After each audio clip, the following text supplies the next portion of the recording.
കോഴിക്കോട് താമരശ്ശേരിയിൽ സഹോദരനെ വെട്ടിപ്പരിക്കേൽപ്പിച്ച സംഭവത്തിൽ കൂടുതൽ വിവരങ്ങൾ പുറത്തുവന്നു. അയൽവാസി അർജുൻ അസഭ്യം പറഞ്ഞത് സഹോദരൻ അഭിനന്ദ് തടഞ്ഞതാണ് പ്രകോപനത്തിന് കാരണമെന്നാണ് എഫ്ഐആറിൽ പറയുന്നത്. ക്ഷേത്രത്തിലെ വാളെടുത്തുകൊണ്ട് പോയതിന് അർജുനെതിരെ ക്ഷേത്ര കമ്മിറ്റി പരാതിയും കൊടുത്തു. ഷഹദ് റഹ്മാൻ കോഴിക്കോട് നിന്ന് വിവരങ്ങൾ നൽകും. ഷഹദെ, എന്താണ് ഈ സംഭവത്തിൻ്റെ പശ്ചാത്തലം? Good morning.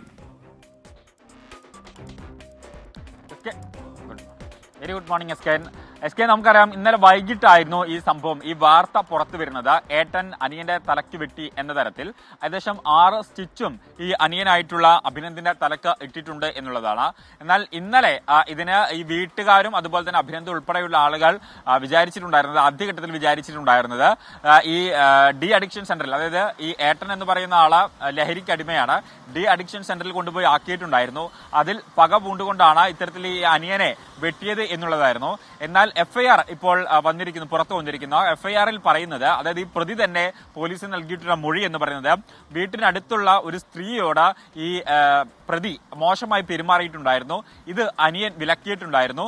അതിൽ ദേഷ്യം പൂണ്ടുകൊണ്ടാണ് ഇത്തരത്തിൽ ഈ വാളെടുത്തു കൊണ്ടുപോയി വെട്ടിയത് എന്നുള്ളൊരു കാര്യമാണ് ഇപ്പോൾ പ്രതി പോലീസിന് നൽകിയിട്ടുള്ള മൊഴി എന്നുള്ളതാണ്. ഭാഗ്യത്തിലാണ് ഈ വിഷയത്തിൽ ഈ അഭിനന്ദ്, അതായത് അനിയൻ, രക്ഷപ്പെട്ടിട്ടുള്ളത്.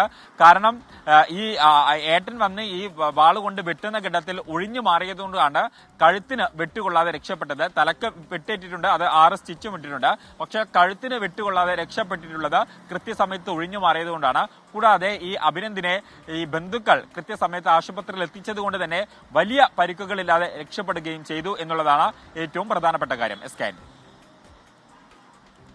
Thank you Shahad Rahman.